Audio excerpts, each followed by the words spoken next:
Welcome back mga kaaldab. Ito na naman po ang inyong lingkod, si Mr. Destiny. At magbibigay po tayo ng pinakamainit na update po ngayon sa social media mga kaaldab. Nakakatuwa lang po dahil napakarami ang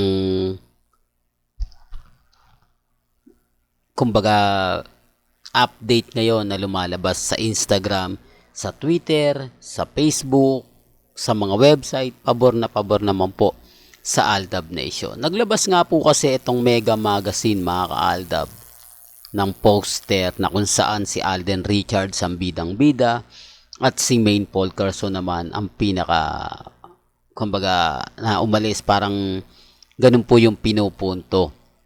Medyo masaya tayo kasi updated na naman po si Alden. Kung anong daming post ni Mengay sa Instagram, ganun dun po ang post ni Alden Richards. Ebidensya at resibo na nagkakaintindihan po yung dalawa.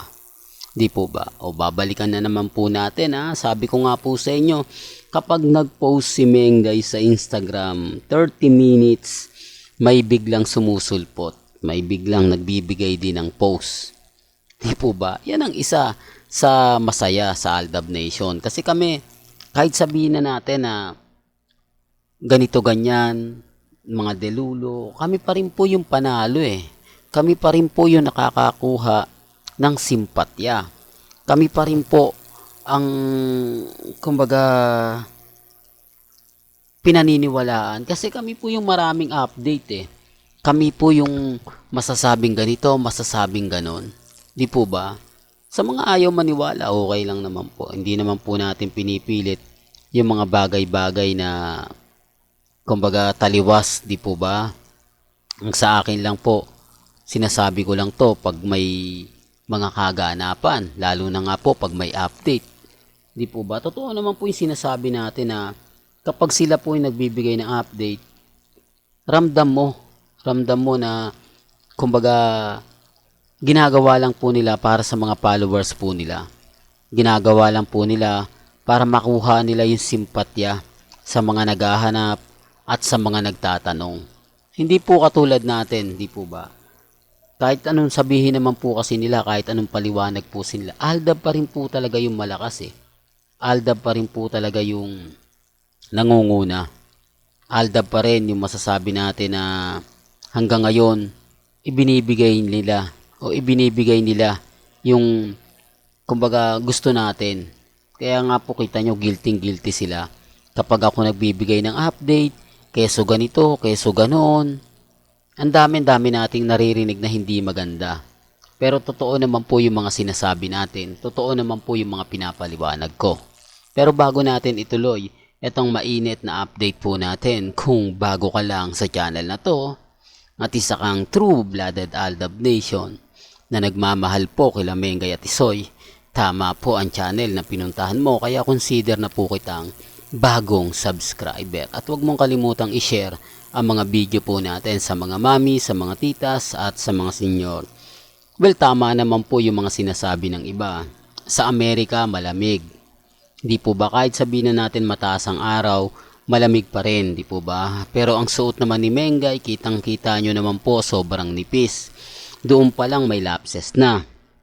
Doon pa lang masasabi nyo na wala talaga sa Pilipinas wala talaga sa ibang bansa si Mengay. Pero hindi ako namimilit.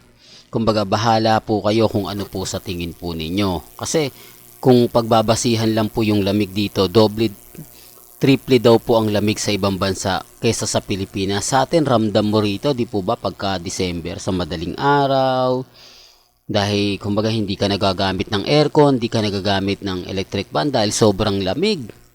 Di po ba? Pero sa Amerika, sa bagay, sabi ko nga po sa inyo, yung iba kumakampi sa atin, totoo naman. Pero sinasabi ng iba, wala kang karapatang mag-react ng ganyan kasi hindi ka naman nakapunta. Hindi ka naman nakarating sa ibang bansa. Paano mo masasabi? May ang artista kasi sensitive yan. Malay mo yung beauty ni Mengay kailangan talagang naaarawan. Diba? Hindi na tayo makikipagtalo. Pero simple lang naman po. Bakit wala pa rin po silang update? Hindi po alam kung kailan at kung babalik pa po ba siya sa EAT o hindi na. Alam nyo, sa totoo lang po mga kaaldab, kapag talaga si Mr. Destiny, ang dami nilang tinatanong sa atin na lahat naman po sinasagot ko eh. Di po ba?